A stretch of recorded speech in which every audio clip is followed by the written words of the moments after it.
244 bytes, tá ok? Olha só aí. Mas nós podemos fazer uma outra brincadeira. Vamos agora pegar aqui e fazer a limpeza, falar assim, ó, implicitamente, o garbage collector, recolha todo o lixo, vamos brincar, limpe a memória para mim, retorne todo o espaço de memória alocado e vamos executar. Reparem que a nossa memória livre aumentou. Olhem só, ela aumentou. Por quê? Porque foi feita a desalocação de memória para que a aplicação fosse executada. Bom, na sequência, nós vamos agora trabalhar com outro conceito de orientação a objeto que trata-se do encapsulamento. A gente vai, aí para o próximo slide, ver o que trata sobre o encapsulamento. Então, ele é um outro conceito-chave muito importante na programação orientada a objeto, na PO, e basicamente o objetivo deste conceito é esconder os detalhes de implementação das classes. Bom, então quando a gente fala encapsulamento, palavra-chave, esconder, encapsular. Imagina como você coloca uma moldura aí, ou uma interface em que você não sabe exatamente o que está acontecendo. Você vai encapsular esses dados. Bom, temos mais um slide sobre isso, e qual que é o ganho que eu tenho ao implementar esse conceito de encapsulamento. Então, basicamente, nós temos aí duas vantagens bastante visíveis, que são com relação ao aumento de segurança e o domínio de complexidade. A questão do encapsulamento consiste, inicialmente, no o que ele pode fazer e não como faz. Apresentar o que ele pode fazer, por exemplo, lá, vocês têm aí na apostila de vocês, a televisão. Já pensou se eu chegasse aqui e desligasse a nossa televisão aqui? O pessoal da equipe ia me matar, mas o que vocês iam ter? Vocês iam ter apenas as funções, como era feito, nós obteríamos o desligamento da televisão ou então ligar, mas vocês não sabem como isso acontece internamente. O carro de vocês, por exemplo, vocês podem dar lá na chave, vocês ligam e desligam. Então vamos acompanhar aí no slide, pessoal, que os métodos de encapsulamento são métodos que representam uma camada de comunicação entre atributos e usuário. Prosseguindo, vamos lá. Para isso, são utilizados dois métodos. É uma convenção, pessoal, isso aí. É uma convenção para se esconder atributos de classes de vocês. O método get e, no caso, continuando aí, o nome do atributo de vocês, por exemplo, lá nós tínhamos o nosso atributo chave, então nós teríamos get chave. Ele recupera uma informação de um atributo da nossa chave. Ele vai retornar o valor corrente naquele momento para que está atribuído ao atributo, por exemplo, lá, nosso chave, certo? Vamos continuar, vamos prosseguir aí. O outro método importante para o encapsulamento consiste no método set, que atribui uma informação a um atributo.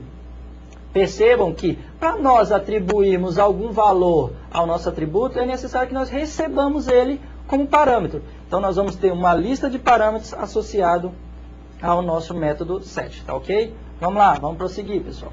Na sequência, Alex, nós temos um exemplo, dessa classe carro ainda. E neste caso, nós estamos apresentando justamente a usabilidade desses métodos de encapsulamento. Então aí no slide, pessoal, vocês podem ver que além da criação do atributo chave, nós estamos aqui como private, boolean, chave, igual new boolean. Então eu estou criando um objeto da classe booleana. Na sequência nós temos a definição de um método que se chama setChave. Nesse caso, ele não está retornando nada. Isso é convencionalmente, nós temos o void, não retorna nada. O setChave, nesse caso eu estou atribuindo determinado valor. Então, nesse caso, estou definindo o do chave, esse chave ele é booleano. Então, eu estou definindo que ele é boolean. Então, eu estou criando a minha variável status, que ela é booleana, e o seu valor vai estar passando para o nosso atributo chave, que por sua vez também é booleano, tá? Esse aqui é uma convenção. Vocês olharem a documentação do Java, vocês vão observar que sempre vai ter set alguma coisa. E a partir disso, vocês já sabem que set é a atribuição de um determinado valor. De modo contrário, tem justamente o get. Vamos lá olhar comigo? Então, nós temos aí, ó, o método get, private, boolean, get chave. Então, o get é a recuperação, é o pegar, se a gente for traduzir esse get, né? O pegar é o obter, recuperar uma determinada informação. Então, é o get chave e nós temos aqui o private de chave. Então, ele retorna o valor da variável chave. Nesse caso, ele vai estar retornando um boolean. Nós poderíamos, nós vimos nas outras aulas, criar classes para definir o nosso, no caso, criar o paradigma, obedecer o paradigma de orientação a objeto para a linguagem Java. Então, nós temos na vida real o objeto cliente, por exemplo, o cliente de um banco. Esse cliente tem características, tem, no caso, propriedades que devem ser armazenadas de alguma maneira. Reparem aí, ó, um nome, um endereço, um salário. E aí, gente, nós especificamos dois construtores. Por que dois construtores? Nós mencionamos no início da aula. Caso um construtor seja definido, é necessário que vocês definam a partir desse momento o método construtor default de vocês, que não vai ter nada como parâmetro, ele somente irá alocar o espaço de memória. A partir desse momento, nós temos dois construtores. Lembrem da sobrecarga que a Tereza havia mencionado. O nosso segundo construtor aqui tem uma lista de parâmetros. Olhe, ele já vai alocar a nossa memória com valores definidos para os nossos atributos. Olhem aí, reparem aí. Nome, endereço e salário. Olha o nosso operador diz aí, ó, fazendo referência ao nosso atributo nome da classe. Então, esse atributo nome, que está presente na classe, vai receber o que veio de parâmetro, novo nome. O mesmo acontece com endereço, com novo endereço, salário, novo salário. Prosseguindo, nós temos os métodos get e set para encapsular os nossos atributos, o nome, o endereço e o salário. Get para retornar o valor corrente do atributo e set para receber o parâmetro que vai ser atribuído ao nosso atributo. Simples, não é mesmo, pessoal? Então, get vai ser o retorno do valor corrente do nosso atributo. Set, vocês vão atribuir um novo valor a ele. Então, vamos prosseguir aqui no nosso exemplo. Feito isso, nós podemos, notem que nossa classe está finalizada. Nós temos um outro método aqui que será utilizado, que é o método empréstimo. Ele vai receber um valor que uma pessoa, por exemplo, pode estar querendo receber.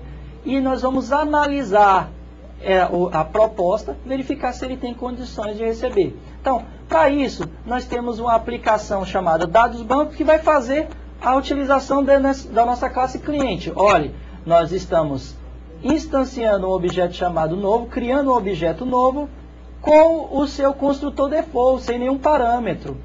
Sem nenhum parâmetro aí, olha, novo new cliente. E, a partir disso, nós recebemos dados do teclado, e ao final se invoca o método empréstimo para verificar se o empréstimo é autorizado ou não. Vamos compilar nossas classes, compilada a nossa classe, e vamos compilar a nossa outra classe aqui. Ok. Então, vamos entrar com o nome. Por exemplo, Alex. Vou entrar com o endereço. Vou entrar com o salário. E agora, vamos entrar com o valor do empréstimo. Por exemplo, 3.000. E o empréstimo está autorizado. Notem que na nossa classe cliente, que nós estamos aí tentando acessar, nós invocamos o método empréstimo. Nós temos aqui que nós somente acessamos os atributos através desses métodos encapsulados. Get salário, o mesmo acontece, por exemplo, na nossa classe dado banco, que acessa somente os nossos atributos através de métodos de encapsulamento. Então, nós protegemos as pessoas, os nossos usuários, não precisam saber como está desempenhado, como foi realizado, por exemplo, o cálculo para o empréstimo. Se ele somente é importante para a pessoa saber se o empréstimo é autorizado ou não. O cálculo não tem nenhum sentido passar para o usuário, por exemplo. Não é isso, Tereza? É verdade. Então vamos fazer um fechamento agora da nossa aula? Vamos lá. E basicamente nós vimos sobre os construtores, os destrutores e a questão do encapsulamento, que é bastante importante. É isso mesmo. Pessoal, finalizando, é importante mencionar que semana que vem nós temos a MP1. Então, a aula 1, 2 e 3, ok? Nós vamos postar o exemplo, te esperamos na 4ª aula. Então tá, pessoal, boa noite. Até aqui a 2 semanas. Um abraço, Boa pessoal. prova.